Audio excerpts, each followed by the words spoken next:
नाम में मांगते बड़ी चर्च जोर से बोले आमीन। हालेलुया।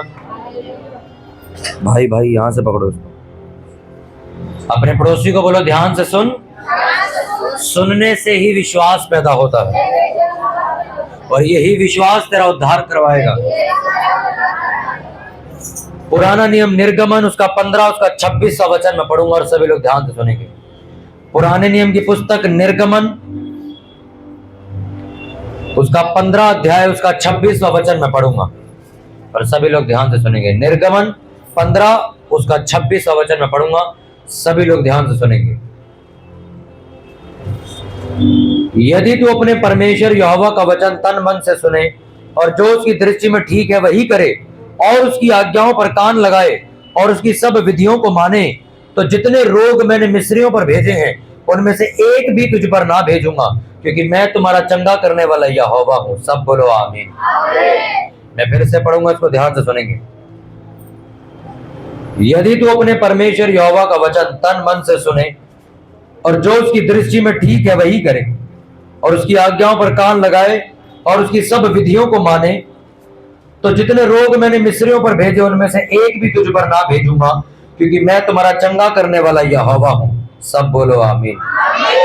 अपनी बाइबल को बंद कर दो और अपने पड़ोसी को बोलो ध्यान से सुन। सुनने से ही विश्वास पैदा होता है।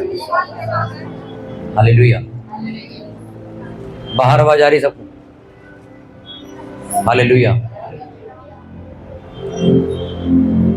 आज वो दिन है जब परमेश्वर आपको चंगा करके वापस भेजेंगे यीशु मसीह के नाम में।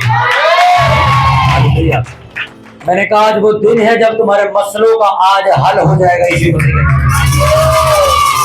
में। हमेशा प्रचार के वक्त हम सुनते आए हैं, देखते आए हैं कि प्रभु यीशु मसीह बीमारियों से आजाद करने वाला परमेश्वर है। चिन्ह चमत्कार रोज की बात हो गई, हर संडे होते, इसमें कोई अनोखी चीज नहीं है। हम हर संडे देखते हैं लोग ठीक होते, कोई लंगड़ा चलता है, कोई ठीक होता है, किसी की बीमारियां चली जाती हैं। पर एक चीज जो आपको आज समझनी जरूरी है वो क्या है, वो मैं आपको बताना चाहता हूं। ये बीमारियां जो आपके जीवन में काम कर रही हैं, ये आ कहां से रही? क्योंकि बाइबल में लिखा परमेश्वर किसी को दुख देके खुश नहीं होता, तो फिर ये बीमारियां आ कहां से रही? अगर एक व्यक्ति को, जैसे एक प्लम्बर को आपने देखा होगा घर में, जब वो प्लम्बर आता है तो आपकी दीवार में जब वो सीलन देखता है तो वो ये नहीं कहता कि पूरा घर तोड़ना पड़ेगा। क्या करता है वो जगह ढूंढता है जहां से पाइप लीक हो रही। हाँ के ना? कि पूरा घर तोड़ देता हो? क्या करता वो थोड़ी देर बैठ के चेक करता है, नलके चेक करता है, कनेक्शन देखता है, फिर उसको पता चलता है ये वाली पाइप टूटी होगी, इस वाली पाइप में वाली दिक्कत आ रही है, और फिर वो पाइप के अंदर से वो निकालता है कि हाँ भाई यहां से क्रैक थी, उसको भरता है, नई पाइप लगाता है, पानी बंद होता है और सीलन खत्म हो जाती है। वही चीज हमारी जिंदगियों के अंदर जो सीलन पड़ जाती है, जो गंदगी आ जाती है, जो बीमारियां आ जाती हैं, इसकी जड़ कहां है? चंगा करने वाला परमेश्वर जब आपके जीवन में एंट्री करता है वो सबसे पहले लीकेज पॉइंट ढूंढता है कि ये पाइप लीक कहां से हो रही है। क्योंकि अगर तुम्हारी जिंदगी में परमेश्वर ने हीलिंग रखी है, चंगाई और बरकत रखी है, तो फिर गरीबी और बीमारी तुम्हारी जिंदगी में कर क्या रही है? ये आई कहां से? हालेलुया। अभी जो मैंने वचन पढ़ा मैं उसको दोबारा दोहराऊंगा। यदि तू अपने परमेश्वर यहोवा का वचन तन मन से सुने और जो उसकी दृष्टि में ठीक है वही करे और उसकी आज्ञाओं पर कान लगाए और उसकी सब विधियों को माने, तो जितने रोग मैंने मिस्रियों पर भेजे हैं उनमें से एक भी तुझ पर ना भेजूंगा, क्योंकि मैं तुम्हारा चंगा करने वाला यहोवा हूं। बाइबल में लिखा अगर तू मेरी बातों को मन लगाकर सुने, मन लगाकर उन पे चले, तो लिखा वो बीमारियां जो मिस्रियों के ऊपर मैंने भेजी थी मैं तुझ पे और तेरे घर पे कभी नहीं भेजूंगा। सिंपल सा वचन है, कोई घुमावदार वचन नहीं है, सीधी सी बात परमेश्वर ने लिखी। अगर तू मेरी आज्ञाओं पर चले, जैसा मैं कहता हूं वैसा करे, तो बाइबल ऐसा बताती है कि परमेश्वर ने अपनी जबान से यह बात बोली कि जो बीमारियां मैं उन लोगों पे भेजता हूं जो पापी हैं, वो बीमारियां मैं तेरे घर पे, तेरे जीवन पे, तेरे फैमिली के ऊपर कभी नहीं भेजूंगा। कब? बोलो, जब मैं परमेश्वर के वचनों पर चलूंगा। हालेलुया। जब मैं परमेश्वर के अब लोग सोचेंगे वचनों पे चलने का मतलब क्या है? बाइबल रख के तो पैदल चलना है क्या? वचनों का मतलब कि जो परमेश्वर ने तुमसे बात की वचन के द्वारा, एक पास्टर के द्वारा, एक अगुए के द्वारा या स्वप्न के द्वारा, लिखा उन वचनों के ऊपर चलो। क्या कहता पौलुस? कहता तुम में से कुछ ऐसे लोग हैं जो शीशे में अपना मुंह देखते हैं, बाहर जाके भूल जाते हैं मैं कैसा दिखता था। कह रहा ये वो लोग हैं जो वचन पढ़ते हैं, चर्च जाके वचन सुन के आते हैं, घर जाते ही अपनी दूसरी जिंदगी जैसे जी रहे थे वैसे जीना शुरू कर देते हैं। लिखा इसलिए मैं बीमारियां आने से अब रोक नहीं सकता। हालेलुया। परमेश्वर इस बात का दावा कर रहा है कि मैं तुझे बीमारी से बचाऊंगा, मैं तेरा चंगा करने वाला परमेश्वर हूं, मैं तुझे कर्जे से, गरीबी से बचाऊंगा। कब? लिखा जब तू यहोवा की आज्ञाओं को सही तरीके से मानेगा। संडे को मैंने अगर सुना कि मुझे अन्य जाति में विवाह नहीं करना है तो मैं मंगलवार जाके रिश्ता देखने अन्य जाति के घर नहीं जा सकता। अगर मैं जा रहा हूं तो इसका मतलब मैं यहोवा की आज्ञाओं पर नहीं चल रहा हूं। कल को अब जब बीमारी मेरे घर एंट्री मारेगी तो मैं ये बोल नहीं सकता मैं तो मसीह हूं, मेरे घर बीमारी कैसे आई? क्योंकि वचन में क्या लिखा? अगर तू तन और मन लगा के मेरे वचनों पर नहीं चलेगा, बीमारियों को आने से कोई नहीं रोक सकता। आज नहीं आएंगी, 1.5 साल बाद आएंगी, पर आएंगी जरूर। हालेलुया। मैं आज भी एक व्यक्ति को जानता हूं, मुझे बड़ा दुख होता है। एक व्यक्ति जो मेरे सामने, मैं जब कच्चा ज्यादा बाइबल भी नहीं पढ़ता, थोड़ी बहुत प्रेयर, मेरे सामने वो व्यक्ति इतना आत्मिक और इतना प्रार्थना करने वाला व्यक्ति था, बहुत ज्यादा। उसने क्या किया? उसने यहोवा की आज्ञाओं को तोड़ा। अपनी शादी में फिल्मी गाने बजाए, फिल्मी रीति रिवाज, सब कुछ किया उसने। आज दुख की बात है, जब भी मैं प्रेयर करता हूं लोगों के लिए, उनके पास कोई बेबी नहीं, कुछ नहीं उनके पास।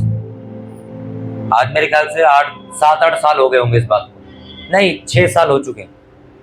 और जेन्युइन वचन पढ़ने वाला व्यक्ति, वचन पे चलने वाला व्यक्ति, खाली बैठे मियां बीवी दोनों, और अभी भी सुधरने का नाम नहीं। अभी भी मैं देखता रहता हूं, फिल्मी गानों पे नाचते रहते।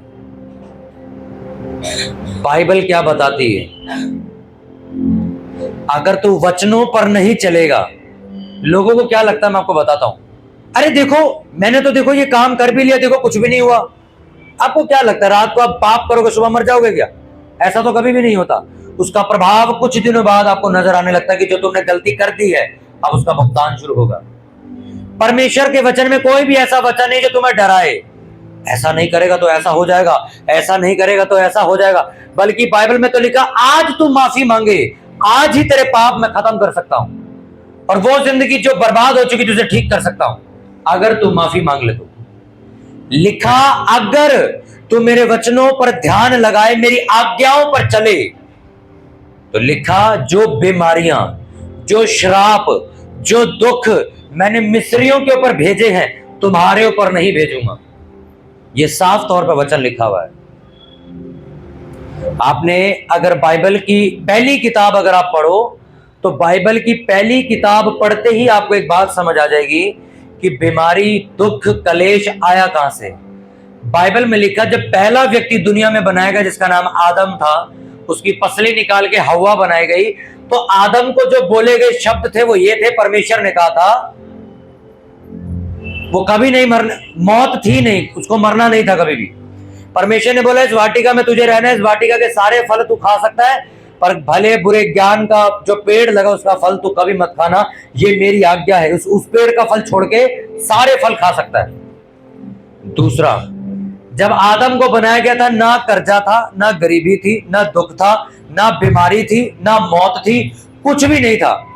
एक दिन क्या हुआ, शैतान ने उसकी वाइफ को, हवा को भरमाया, अरे ये फल तोड़ के खा लो। वो कहती नहीं परमेश्वर ने मना किया हमें खाने से। वो कहता है ये बेकार की बात है, कुछ नहीं होगा, खा लो। उसने शैतान की बातों में आके फल तोड़ा, खाया, अपने पति को दिया। उसके बाद अगर आप वचन पढ़ो तो उसमें लिखा, अब मैं तेरा दुख बढ़ाऊंगा, अब मैं तेरा कष्ट बढ़ाऊंगा, अब तू आराम से बैठ के नहीं खाएगा, अब तू पसीना बहाएगा, फिर तू रोटी खाएगा। उसके बाद अब तेरी मौत भी होगी, तू मिट्टी में मिल जाएगा। तेरे गर्भवती होने की पीड़ा मैं ज्यादा बढ़ाऊंगा, मैं दुख बढ़ाऊंगा अब तुम्हारे ऊपर।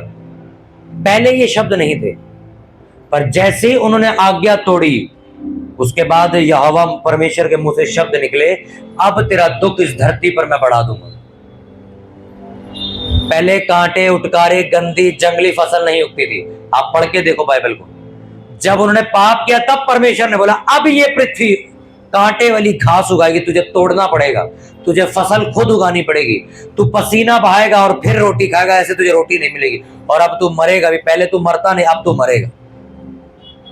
वचन में लिखा, जब पाप आया तो मृत्यु दुनिया में आई, पहले मृत्यु नहीं थी। जब परमेश्वर ने पहला आदमी आदम बनाया था। आज जब भी कोई डायलॉग मारते कहते ना, बाबा आदम के जमाने का टाइम है, वो आदम का मतलब कहता, आदम वो व्यक्ति जो दुनिया का पहला व्यक्ति था, जिसको परमेश्वर ने मिट्टी में से बनाया था। उस कहावत पे विश्वास मत करो, कहानी पे विश्वास मत करना। पहले कुत्ता बनाया, कुत्ते को भूख लगी, फिर कुत्ते को रस डालने के लिए इंसान की रचना हुई। इतनी घटिया वैल्यू नहीं है हमारी। परमेश्वर ने डायरेक्ट हमें मिट्टी में से बनाया।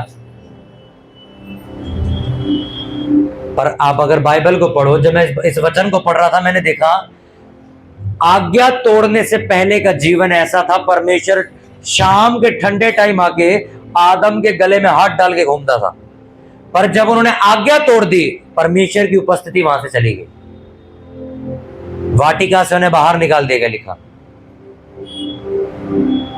जब तक आप परमेश्वर के वचन पे चल रहे हो, ऐसी पावर परमेश्वर की तुम्हें चारों तरफ से घेर के रखती कि तुम्हारे पास बीमारी आती नहीं।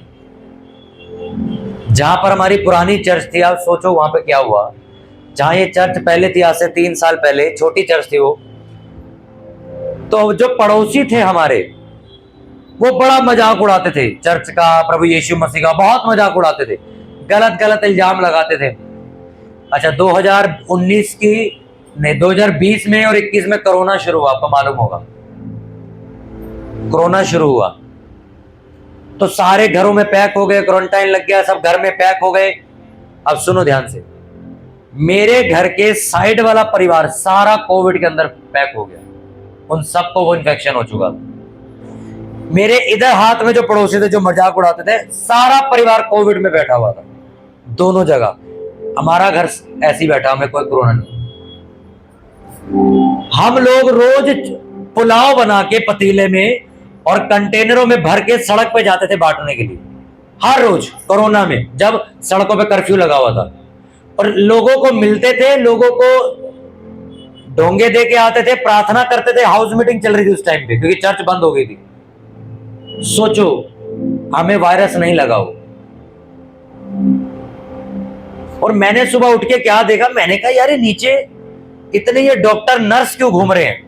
आपने देखा होगा, जिसके घर से कोरोना वाला बंदा निकलता था, उसके घर पे पर्चा लगा देते थे कि इस घर में कोई ना जाए, इस घर में कोरोना हुआ है किसी को। वो दोनों घरों में पर्चा लगा हुआ था। उस वक्त मुझे एक वचन वापस याद आया, धन्य है वे जो रात दिन यहोवा की आज्ञाओं पर चलते हैं, क्योंकि कोई दुख उनके डेरे के निकट नहीं आएगा। परमेश्वर कोई दवाई का इंजेक्शन थोड़ी लगाएगा आपको आगे कि तुम बीमारी से बचे रहोगे। वो हवाएं बदल देगा तुम्हारे चारों तरफ की। जब दुनिया ये बात कर रही होगी कि हवा में वायरस फैला है, तुम आराम से छत पर टहल रहे होगे, क्योंकि तुम्हें मालूम है मेरे आसपास की हवाएं कौन चला रहा है। सिंपल वचन, बिल्कुल सीधा वचन, मेरी आज्ञाओं को जैसे ही तू तोड़ेगा, शैतान तुझ पे हावी होगा, वो कुछ भी करेगा, मैं उसमें कुछ नहीं कर सकता। और अगर तू मेरी आज्ञाओं पर चलेगा, बाइबल में लिखा, मैं चंगा करने वाला परमेश्वर तुझ पे कभी बीमारी आने नहीं दूंगा। आज बीमारियां हैं तो वो इसीलिए हैं क्योंकि लोग आज्ञाओं को नहीं मानते। लोग परमेश्वर के वचन को 100% नहीं मान रहे। इसलिए आपने सुना होगा कि पास्टर भी बीमार पड़े हैं, कई बार आपने सुना होगा, मसीही लोग भी बीमारी में पड़े हैं। और लोग बोलते हैं यार तुम तो कहते हो, तुम तो प्रेयर करते हो लोगों के लिए कि लोग ठीक हो, तुम खुद बीमार पड़े हो। वो कौन से मसीह हैं? वो वही लोग हैं जिनके घर में बाइबल है, अंदर बाइबल नहीं, जो वचन को पढ़ते जरूर है, संडे चर्च भी जाते हैं, पर जब सुन के चर्च से बाहर निकलते हैं, सोमवार से शनिवार उन्हें याद भी नहीं रहता मैं संडे क्या सुन के आया था। मैं जब अपनी चर्च में जाता था, जब भी आज मैं किसी बड़े परमेश्वर के दास के पास जाता हूं, तो जब भी वहां प्रचार चल रहा होता है, तो मैं जो प्रचार सुन के आता हूं, मैं वहां से घर आते आते अपनी डायरी में लिख लेता हूं कि जो मैंने आज सुना है मेरे को सोमवार से काम शुरू करना है। मैंने संडे को अगर उपवास प्रार्थना के ऊपर प्रचार सुना है, तो मैं फैसला कर लेता हूं मैं कल से इतने दिन के उपवास करूंगा। कभी कभी मैं लिखता हूं मैं सिर्फ ऐसा उपवास करूंगा जिसमें मैं सिर्फ फल खाऊंगा एक टाइम और कुछ नहीं खाऊंगा। कभी कभी मैं लिखता हूं मैं सिर्फ दूध पीऊंगा और खाना नहीं खाऊंगा। कभी कभी मैं उपवास करता हूं कि मैं खाना कुछ खाऊंगा नहीं, सिर्फ पानी पीऊंगा। कभी कभी ऐसे उपवास की कि मैं पानी खाना कुछ भी नहीं खाऊंगा, 3 दिन ऐसे ही बैठा रहूंगा। जब आपने सुना, क्या किया सुनने के बाद? बाइबल में लिखा लोग सुनने के बाद भूल जाते हैं। ये वो लोग हैं जो शीशे में अपना चेहरा देखते हैं, बाहर जाते भूल जाते मैं कैसा दिखता था। आप आम इंसान नहीं हो। परमेश्वर ने आपको बड़े काम करने के लिए चुना है कि आप जिस मंडली के अंदर बैठ जाओगे, उस मंडली में लोग रोने लग जाएंगे, पश्चाताप कर लेंगे लोग। अगर 10 लोग खड़े और आप बीच में जाके खड़े हो जाओगे, आपका चेहरा चमकेगा और सामने वाले व्यक्ति को पता चल जाएगा कि इसके अंदर परमेश्वर है। ये देख खड़ा हुआ अलग नजर आ रहा है, खड़े 20 लोग हैं, ये अलग खड़ा हुआ है। हम धागे तावीजों में इन सब चीजों में नहीं मानते, क्योंकि परमेश्वर ने कहा तो मुझसे खड़े होकर कहीं भी मांग ले, मैं तुझे वैसे ही दे सकता हूं, पर जब तू मेरी आज्ञाओं पर चले।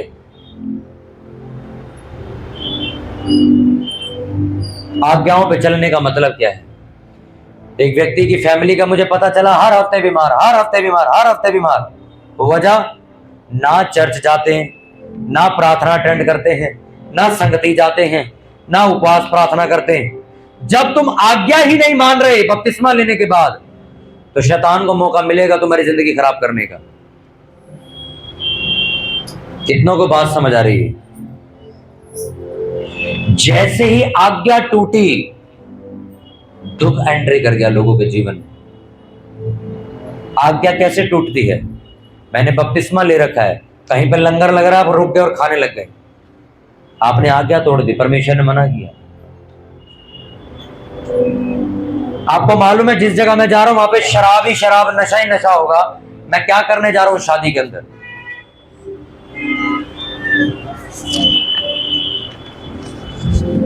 जब मेरे पास शादी के कार्ड आते हैं, बड़ी इज्जत के साथ एक ही सवाल हम पूछते हैं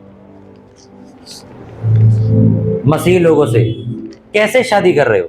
तो वो बताते हैं अन्य जातियों करे। मैं कहा बस ठीक है, शुक्रिया, हमें मालूम, हमें नहीं जाना है। क्योंकि जहां पर वचन टूट रहा है वहां खड़े होने में आप भी गुनहगार। जहां वचन टूट रहा है, कितनों को बात समझ आ रही है?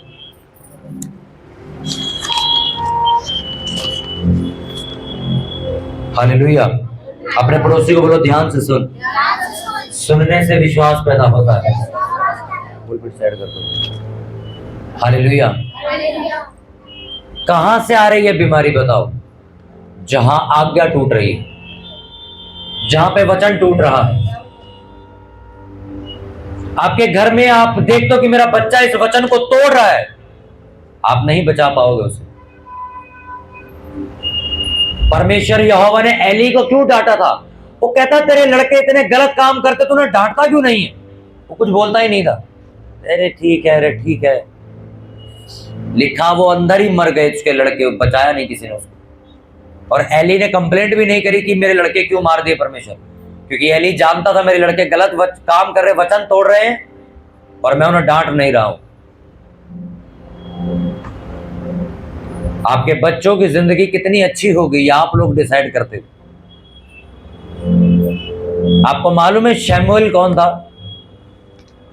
शमूएल बाइबल का सबसे एक महान भविष्यवक्ताओं में उसका नाम आता है। आप बताओ वो इतना जबरदस्त भविष्यवक्ता कैसे बन गया? उसकी किताब अगर आप पढ़ोगे तो आपको एक बात समझ आएगी। उसकी जो माँ थी, मदर हन्ना, वो प्रार्थना करने वाली लेडीज थी। वो प्रार्थना की वजह से उसका लड़का भविष्यद्वक्ता बन गया था। आज आपके बच्चे भविष्यद्वक्ता क्यों नहीं है? तो सवाल मैं आप ही से पूछूंगा, हन्ना की तरह आपकी प्रेयर है क्या? लिखा, हन्ना जब प्रार्थना करती थी तो वो जो सामने याजक था वो देख के कहता है नशे में बैठी है क्या ये? वो लगी रहती थी प्रेयर में। उसका जब लड़का हुआ तो आप सोचो, आज बाइबल अधूरी है उसकी किताब के बगैर। इतना बड़ा भविष्यद्वक्ता बना वो, क्योंकि उसकी मां प्रार्थना करती थी। आज आप घरों में जाओ, मैं जब घरों में जाता हूं, मैं बच्चों को बेकार बैठा देखता हूं या उथल पुथल देखता हूं तो मैं समझ जाता हूं कि घर में इनके माँ बाप प्रेयर नहीं करते होंगे। तो मैं उनके घर में उनकी माओं से मिलता हूं, उनसे पूछता हूं, हमारे पे टाइम नहीं है, तो मैं समझ जाता हूं उनके घर की हालत क्यों ऐसी। जिस घर में मुखिया हस्बैंड, घर को चलाने वाली लेडीज वही प्रार्थना नहीं कर रहे तो घर कहां से खड़ा होगा भाई? आप तो वो बात करो, घर का जो पिल्लर है उसमें जंग लग गई है तो घर भी गिर ही जाएगा एक ना एक दिन। मैं घर में जाके ये बोलूं घर बड़ा बेकार बना है, घर का पिल्लर दिखाओ, वो पिल्लर सारे खराब पड़े तो घर तो लाजमी सी बात है दीमक खाएगा ही। बाइबल में लिखा, तुम्हारे घरों तुम्हारे परिवारों में बीमारियां आती जब तुम वचन तोड़ देते हो। आज आप संडे वचन सुन रहे हो, मुझे प्रभु यीशु मसीह के पीछे चलना है, मुझे बपतिस्मा लेना है, मुझे अपना जीवन प्रभु के आगे स्वीकार करना है, और आप घर जाके अपना मन बदल, अरे देखेंगे बाद में बात करेंगे इस बारे में। परमेश्वर ने बोला मेरी सेवा करो, जो मेरी सेवा करेगा उसकी मैं इज्जत करूंगा। आपको मालूम चर्च में नया पेंट हुआ, कितनों को मालूम है? अभी आप बाहर निकलोगे आगे पीछे पूरा नया पेंट हुआ, ऊपर नीचे तक, बहुत सुंदर लग रहा हमारा चर्च। तो पेंट होने के बाद पूरा चर्च गंदा हो गया था, पेंट ही पेंट, कहीं पीओपी पड़ी, कहीं सीमेंट पड़ा, पूरा चर्च ऐसे पड़ा हुआ था। हमने 12 लेडीजों को फोन किया, 12 की 12 ने मना कर दिया। आप क्या सोच रहे, मैं नाम नहीं लूंगा। 12 लेडीजों को फोन किया कि सिस्टर आ जाओ चर्च में साफ सफाई करनी बहुत कम है, 12 लेडीजों ने मना कर दिया, हमारे पास टाइम नहीं है। और वही लेडीज से मैं आपको सच कह रहा हूं, चर्च में आके हालेलुया का नारा इतनी तेज मारती हैं, आप सुन के हैरान हो जाओगे। अभी मैं बोलूंगा हालेलुया तो देखो कितनी तेज मारे। क्यों? किसको आप ये ढोंग बना दिखा रहे हो? मेरे को लड़कों ने बताया, कहता पासरी सबको, मैंने कहा इस लेडीज को किया, कहते उसने भी मना कर दिया। मैं कहा इनको किया, कहते इसने भी मना कर दिया। मैं कहा इसको किया, कहता वो भी मना कर रही है। मैं कहा इसको कर। एंड में आप ये समझ लो मैं चर्च आने वाला था बस सफाई करने के लिए, तो उतने में चर्च के वॉलंटियर पुनीत प्रदीप सब शाम को आ गए, इन्होंने सब सफाई कर दी। वरना मैंने सोच लिया था मैं ही आ रहा हूं भाई सफाई करने, अगर बंदे नहीं है तो। और आप सोचो जिन लेडीजों ने मना किया, मैंने रात को आपकी प्रार्थना की फाइल, जब प्रार्थना लिखवा के जाता ना, मैंने रात को अपने घर मंगा रखी थी प्रेयर के लिए, उन्हीं लेडीजों की फाइल मेरे सामने पड़ी थी और उन्होंने क्या लिख रखा था, हमारा पति नशा छोड़ दे, हमारे घर में ये हो जाए, हमारे लिए प्रार्थना करना। उन्हीं लेडीजों की प्रेयर पढ़ रहा था मैं। अब आप सोचो कैसे प्रेयर करूं, मेरा मन ही नहीं मान रहा था कैसे प्रभु प्रेयर करे, पर एक पास्टर होने के नाते मुझे प्रेयर करनी पड़ी।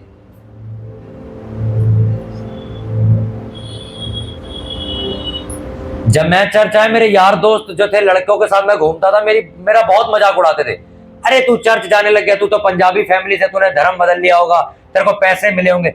मैं बहुत गलत संगति में था, सारे खचरे लड़कों के साथ घूमता था मैं जहांगीरपुर में। पर मुझे एक बात मालूम थी कि जिस परमेश्वर ने मुझे सुधारा है, जो गंदी लतें मेरी छूट गई हैं, मैं इस परमेश्वर को छोड़ूंगा नहीं।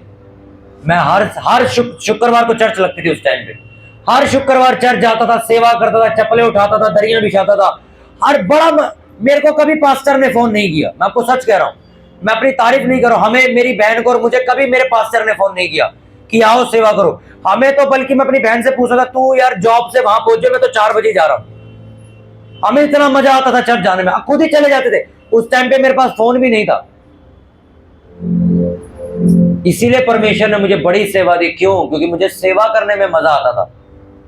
मेरे से कभी किसी ने जबरदस्ती सेवा नहीं कराई। आप लंगर खा के बर्तन रख जाओ, मेरे को सबसे ज्यादा मजा आता है इसको धोने में, क्योंकि जब मैं 3 महीने प्रार्थना के लिए चेन्नई गया था, वहां पे मेरी यही ड्यूटी थी, बर्तन धोने।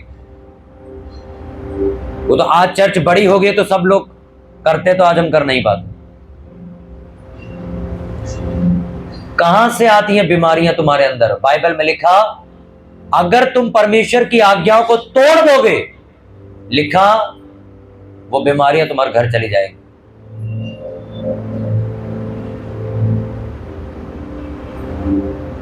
आज्ञाओं को तोड़ना, परमेश्वर ने बोला सिर्फ अपनी वाइफ के लिए सीमित रहो, अपने हस्बैंड के लिए सीमित रहो। पर आज का यूथ गर्लफ्रेंड बॉयफ्रेंड के रिलेशन में फंस चुका है। आपने देखा केसेस कितने बढ़ रहे हैं, जवान लोगों को हार्ट अटैक पड़ रहे हैं। देख रहे हो नहीं देख रहे हो न्यूज? वो बंदे जो पहले 100 110 साल जीते थे, आज आप उम्र देखो, ये 50 में गया, 45 में गया, कोई 35 में खत्म, कोई 60 तक पहुंचा। सोचो, 100 नहीं टाप पा रहे लोग। वजह क्या है? क्या बोला परमेश्वर ने? अगर तुम मेरे वचनों पर चलो, जैसी जिंदगी जीने के लिए परमेश्वर कह रहा है, अगर तुम वैसी जिंदगी जियो, उसने कहा बीमारियां तुम्हारे घर आ नहीं सकती, कोई रोग तुम्हारे शरीर को लगेगा नहीं। अरे यंग लड़के लड़कियां दवाइयों पे चल रहे हैं आज। कोई माइग्रेन की दवाई खा रहा है, कोई सर्वाइकल पे जी रहा है, कोई टीबी में मर रहा है, कोई जंक फूड खा खा के किसी का लीवर फूक चुका है, किसी को अल्सर हो चुका है। अभी उम्र क्या है? 32 साल 27 साल, अभी इसे हालत खराब है। आपको मालूम, जब पहले बुजुर्ग हो जाता था आदमी, 80 पार कर गया, 85 साल पार कर गया, तब जाके कहते थे इसको बड़ा मोटा चश्मा लगा है, तो कहते बूढ़ी अम्मा आ रही है। आज आप देखो, 5 साल का बच्चा चश्मा लगा के बैठा है, 6 साल का बच्चा चश्मा लगा के बैठा है, 10-10 साल के बच्चे को चश्मे लगे हुए। आंखें अभी से जवाब देगी, क्या बच्चा आगे जाएगा? ये मैं आपको बताता हूं, आज के बच्चों के साथ है वो, पहले वाले नहीं। समझ लो जैसे हम हैं, हम जो बच्चे पैदा हुए 1900 में, 95 में, 96 में, 2000 में, ये सब बैठे, हमें चश्मा नहीं लगा हुआ। बताओ क्यों? हमारे अगर माँ बाप के टाइम पे आप जाओ तो उस टाइम पे चाउमीन मोमोस नहीं बिकते थे। देखो आप जाके, आप अपने माँ बाप से पूछो, अपने टाइम पे चाउमीन मोमोस नहीं खाते थे वो लोग। मैं अपने मम्मी पापा से, कभी पुराने लोगों से मिलो, वो पेप्सी कोल्ड ड्रिंक ये सब, अरे विवेक ये तो गंद है, नहीं पी, वो नहीं पीते थे। आप पीछे जाओ, आप पीछे की जिंदगी में जाओ, अपने माँ बाप को देखो, दादा को देखो, उनके बच्चों को। मेरे पापा को अब जब उनकी उम्र जा रही 60 पे, अब जाके चश्मा उन्होंने पहना, वो भी कौन सा चश्मा पूछो, जब वो कोई चीज कागज पढ़ेंगे तब लगाएंगे, नहीं तो सारा दिन नहीं लगाते।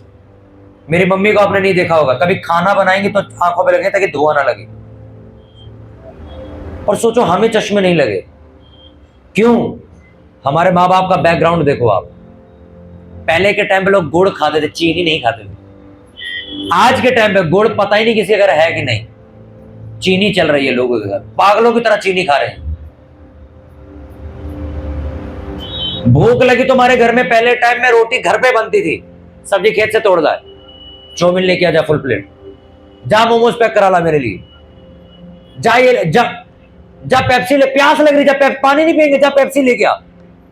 तो फिर बच्चे भाई साहब क्या होंगे? डिफेक्टेड ही पैदा होंगे। फिर वो बच्चे पैदा होते ही मेरे पास एक लेडीज प्रेयर कराने, अभी पैदा हुआ है वो, इसके पेट में अल्सर है। अल्सर पता है क्या होता है आपको?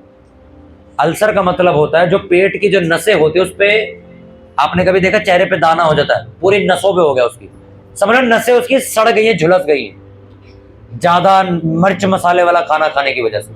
अब सोचो उस 5 साल के बच्चे ने तो नहीं खाया होगा ये आया कहां से इसके अंदर?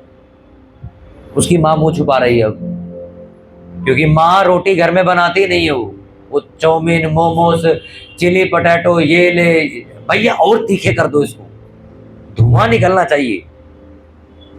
धुएं बच्चे के निकल रहे हैं अब।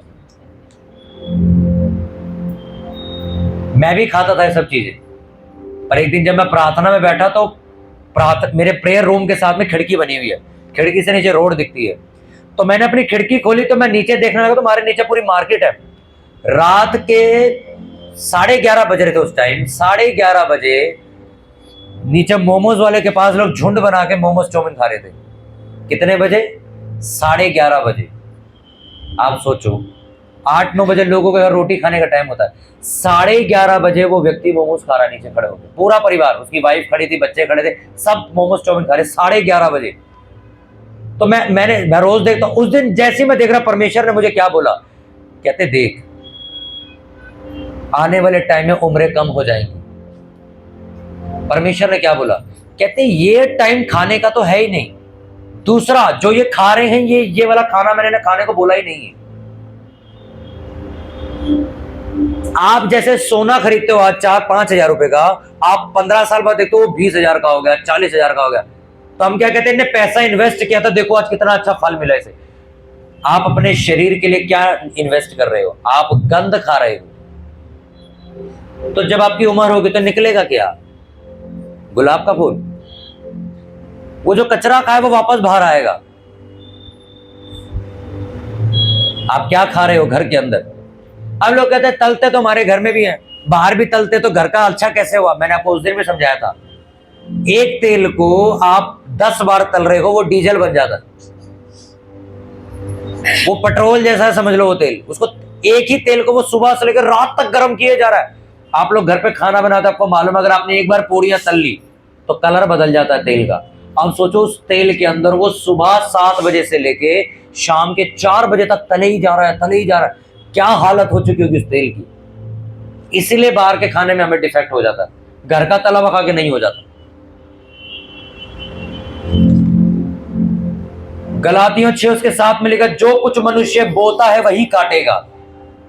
बाइबल में एक वचन आपने पढ़ा कि मनुष्य अपनी गलतियों की वजह से परीक्षा में पड़ता है, परमेश्वर किसी को दुख देके खुश नहीं होता। कितनों को ने पढ़ा? इस वचन का मतलब ही यही है, जो कुछ तुम बोते हो वो तुम काटते हो। मनुष्य अपनी गलतियों की वजह से परीक्षा में फंसता है। आधे से ज्यादाओं को जो बीमारियां लगी हैं वो अपनी गलतियों की वजह से बनी है, क्योंकि वो गलत खा रहे हैं। ये पर्चा में पूरा लिख के लाऊं बीमारियों का। ये तीसरा पार्ट जब परमेश्वर ने मुझसे लिखवाया तो परमेश्वर ने कहा तीसरा कारण बीमारियों का इनका गलत खाना। ये खुद बीमार हो रहे हैं। इनके ऊपर ना शैतान का अटैक है, ना इन्होंने पाप किया है, ना इन्होंने आज्ञा तोड़ी, तब भी बीमार है। पूछो क्यों? गलत खाने की वजह से। तो वचन क्या लिखा? मनुष्य अपनी गलतियों की वजह से परीक्षा में फंसता है। आपने जो कचरा खाया है उसकी वजह से आप बीमार हो, और आप क्या सोच रहे हो? शैतान ने मुझे बांध रखा है। शैतान ने नहीं बांध रखा। मैं अपनी गवाही आपको देता हूं। कुछ महीने पहले मैं प्रार्थना करके जब लेटा, जैसे मैं लेटा मुझे इतनी तेज दर्द उठने लगी नसों के अंदर। मेरे को लगा यार ये क्या हो रहा है, और रोज होने लगा मेरे साथ, जैसे अटैक आ रहा हो मुझे। इतनी तेज मेरी नस के अंदर दर्द उठने लगी। मैंने कहा ये सब क्यों हो रहा है? मेरा पेट, मेरा सब कुछ ऐसे जब एकदम से ब्लॉक हो जाता है, एकदम बड़ी तेज दर्द मारता है, बैक मारता है। मैंने प्रेयर करी, परमेश्वर ये मेरे को क्या हो रहा है? क्योंकि मेरे को हमेशा प्रभु मैं लोगों के लिए प्रेयर करता हूं, ये मेरे को कैसे बीमारी हो रही है? परमेश्वर ने मुझे क्या बोला? जो तू खा रहा है ये हार्ट अटैक का कारण बन रहा है तेरे अंदर। और मैं चुपचाप परमेश्वर की आवाज सुनता रहा। कहते जितना तू खा रहा है ना, तेरा खून रुक रहा है अंदर, तू तला हुआ बहुत खाने लगा। मैं बहुत बाहर का खाता था। उस दिन मैंने वायदा किया, परमेश्वर आज के बाद कभी मैं बाहर की तरफ मुंह नहीं करूंगा, क्योंकि मुझे सेवा करनी, मैं लोगों को सिखा के खुद नहीं फंसना चाहता। आप विश्वास करोगे 3 महीने से मेरा शरीर इतना हल्का चल रहा है, और वो जो चीज मुझे उठ रही थी वो उसी दिन ठीक होगी। 3 महीने हो चुके मुझे ठीक हुए। मुझे तब समझ आया कि आदमी खुद अपनी परीक्षा में खुद फंस रहा है। मैंने अपना खाना बदला, सब कुछ बदल दिया, मैंने सब छोड़ दिया। मैं ये भी नहीं खाऊंगा, ये भी नहीं खाऊंगा, पेप्सी छोड़ी, कोल्ड ड्रिंक छोड़ी, चीनी छोड़ी, सब छोड़ दिया मैंने। और मेरा शरीर 1 नंबर चल रहा है। ऊंची आवाज में बोलो, मनुष्य अपनी गलतियों की वजह से परीक्षा में फंसता है। एक बीमारी और जो यूहन्ना 9:3 में लिखा, जब यीशु ने जन्म से अंधे व्यक्ति को देखा तो उन्होंने कहा किसने पाप किया कि अंधा जन्मा, इसके माँ बाप ने या इसने? तो प्रभु यीशु मसीह ने आगे से बोला, ना तो इसने पाप किया था, ना इसके माता पिता ने किया है, परंतु ये सब इसलिए हुआ कि परमेश्वर का काम उसमें प्रकट हो। अब कुछ ऐसी बीमारियां आपके अंदर हैं, ना तो वो आपकी गलतियां हैं, ना तो आपके बच्चों ने पाप किया है, ना आपके माँ बाप ने पाप किया। तो फिर ये बीमारी कहां से? परमेश्वर ने कहा कुछ बीमारियां और कुछ दिक्कतें आपको इसलिए है ताकि परमेश्वर का काम आपके सामने किया जा सके। यानी कि वो चेले बोलते ये अंधा क्यों जन्मा? इसके माँ बाप ने पाप किया इसलिए अंधा जन्मा, या इसने खुद ने पाप किया इसलिए अंधा हो गया? परमेश्वर ने बोला किसी ने पाप नहीं किया, ये अंधा सिर्फ इसलिए कि मैं इसके पास जाकर इसे ठीक करूं और दुनिया में बात पता चले कि परमेश्वर ने इसे ठीक किया। कई बार आपकी जिंदगी में बीमारी इसलिए आती है ताकि परमेश्वर आपसे प्रार्थना करवा सके। मैं सच कह रहा हूं आपको, कई बार जब मेरी प्रेयर कम हुई, पिछले कई सालों में मैंने देखा मेरे काम जब फंसे, तो मैंने कहा परमेश्वर हमारे काम चर्च के फंस गए, जानबूझ के फंसे थे। क्यों? ताकि हम जो बड़े मजे से घूम रहे थे ना, हमसे परमेश्वर उपवास प्रार्थना करवा सके। तो जब मेरा काम फंसा, मैंने कहा मैं परमेश्वर 11 दिन की उपवास प्रार्थना करूंगा, 12वें दिन वो काम हो गया। इसका मतलब समझे आप, कुछ चीजें जानबूझ के आपके घर में परमेश्वर खराब करता है, ताकि आपको जो आलसी हो गए ना तुम प्रेयर में बिठा सके तुम्हें। अरे अगर लोगों की मदद करनी है ना, फाइनेंस और राशन देके, तो कल से मैं शुरू करूंगा, आराम से करेंगे हम। पर मैं क्यों नहीं करता मालूम? मैं लोगों से मतलब प्रेयर करते हो? नहीं। अगर मैंने इसकी मदद कर दी, कभी प्रेयर नहीं करेगा। और अगर आज ये भूखा सोएगा ना रात को, ये प्रेयर करेगा मजबूरी में, और यही प्रेयर इसका घर बरकत में लेके आएगी। जानबूझ के परमेश्वर कुछ ऐसी प्रॉब्लम आपके घर में बनाता है ताकि तुम प्रार्थना कर सको। मैं कभी चर्च नहीं जाता, मैं बहुत घमंडी लड़का था। मेरी हालत इतनी खराब हो गई, मैंने कहा यार चलो चलते देखते क्या होता है चर्च में, और पहले दिन ही ठीक हो गया। यानी कि जानबूझ के परमेश्वर ने मेरी हालत खराब करी थी, किसी तरह चर्च चला जाए बस। परमेश्वर आपके हालात ऐसे बनाता है कि तुम परमेश्वर से प्रार्थना करो। नहीं तो अगर आज आपको परमेश्वर लाखों रुपए की इनकम दे देगा ना, तुम दशमांश भी नहीं बोगे। जानबूझ के परमेश्वर बड़ी धीरे धीरे फाइनेंस बढ़ाता है, ताकि तू बोए और इतना बो दे कि मैं तुझे लाखों रुपए तक ले जाऊं। अपने पड़ोसी को बोलो ध्यान से सुन, सुनने से विश्वास पैदा होता है। हालेलुया। इसलिए आज अगर आपको वचन समझ आ गया, पहला, बीमारियां आती हैं जब तुम वचन तोड़ देते हो। बाइबल में जो परमेश्वर ने तुम्हें करने से मना किया, चोरी ना करना, झूठ ना बोलना, माँ बहन की गंदी गालियां ना देना, किसी को गंदी नजर से ना देखना, तुम व्यभिचार ना करना, तुम मूर्ति पूजा ना करना, तुम ये ना करना, तुम लंगर प्रसाद ना खाना, तुम वो करना जो परमेश्वर ने बोला है। लिखा जब तुम उसकी आज्ञाओं पर चलोगे, लिखा तुम्हारे घर कोई श्राप आ नहीं सकता। अगर तुम्हारे जीवन में कोई भी चीज टूट रही है और तुम्हें भी मालूम है कि मैं जो ये कर रहा हूं ये सही नहीं है, तो कभी तुम कंप्लेंट नहीं कर सकते कि परमेश्वर मेरे साथ ऐसा क्यों हो रहा है। दूसरा क्या बताया मैंने, जैसे ही आज्ञा टूटी, आदम और हव्वा को बोला गया अब तुम दुख काटोगे। तीसरा, तुम अपनी गलतियों की वजह से कई बार अपनी बीमारी में फंसते हो। पहले बोल देते हो परमेश्वर मैं तुझ पे विश्वास करता हूं, मुझे चंगा कर। जैसे ही वो ठीक करता है, तू कौन तो मैं कौन, चलता बन अपने रास्ते पर, मैं तो नहीं आती चर्च अब। और जो लोग परमेश्वर को लालच में इस्तेमाल करते हैं कि अपना मतलब निकाला और चलते बने। मैं जब चर्च गया था ना भाई, मेरा कोई भी लेना देना नहीं था चर्च वालों से। मैं पीछे बैठा था घमंडी बन के, मैंने कहा यार चलो जल्दी खत्म हो तो घर जाएं। ऐसी हिट हुई मेरे जीवन में, मैंने पहली बार प्रेयर सुनी, मेरी जिंदगी में ऐसी शांति आई। मैंने कहा भाई मैं चर्च आऊंगा यार, हर संडे आऊंगा। और मैं जाता गया मेरी गंदी लतें छूट गई। आज लड़के अपने फोन में गंदी पिक्चरें देखते हैं, उन्हें लगता है ये आम बात है। आम बात नहीं है उस्ताद, ये तुम्हें नरक में ले जाएगा, तुम्हारी जिंदगी कचरा कर देगी चीज। ये जो तुम अश्लील चीजें देखते हो फोन के अंदर, अगर तुम छूटना चाहते हो, मैं तुम्हें कहता हूं आओ चर्च में और चलो प्रार्थना करो। देखो मेरे को भी परमेश्वर ने छुड़ाया है, तुम्हें भी छुड़ाएगा। हालेलुया। और चौथा क्या बताया मैंने, कि कुछ दिक्कतें तुम्हारे घर में इसीलिए हैं ताकि तुम्हें वो चर्च लेके आ सके। अगर वो ऐसे ही सब ठीक कर देगा, तुम कभी चर्च नहीं आओगे। अगर 38 साल के रोगी को परमेश्वर ने बोला जा दोबारा पाप मत करियो, क्यों बोला? क्योंकि बीमारियों का कारण ही पाप है। अगर पाप माफ हो गए, बीमारियां खत्म। पाप करते रहे, बीमारियां कंटिन्यू रहेगी। अब तुम क्या पाप करते हो वो तुम ढूंढो। अकेले कमरे में जाके तुम क्या करते हो, अपने फोन में तुम क्या देखते हो, चर्च से निकलने के बाद तुम क्या अरे चर्च में कोई पाप नहीं करता भाई, चर्च में कोई बीड़ी पिएगा क्या चर्च में? चर्च से बाहर निकलने के बाद तुम क्या करते हो, वो डिसाइड होगा कि तुम कितना ऊपर तक जाओगे, परमेश्वर तुम्हें कितना आशीषित करेगा। उठाओ अपने हाथों को सभी जन, सब जन अपने हाथों को उठाएंगे, सभी जन प्रार्थना करेंगे। जीवित परमेश्वर, जितना वचन आज मैंने सुना, ये वचन मेरी जिंदगी में 1000 गुना फल लेके आए। परमेश्वर प्रभु, आज मैंने तेरे वचन को सुना और मान लिया और जान लिया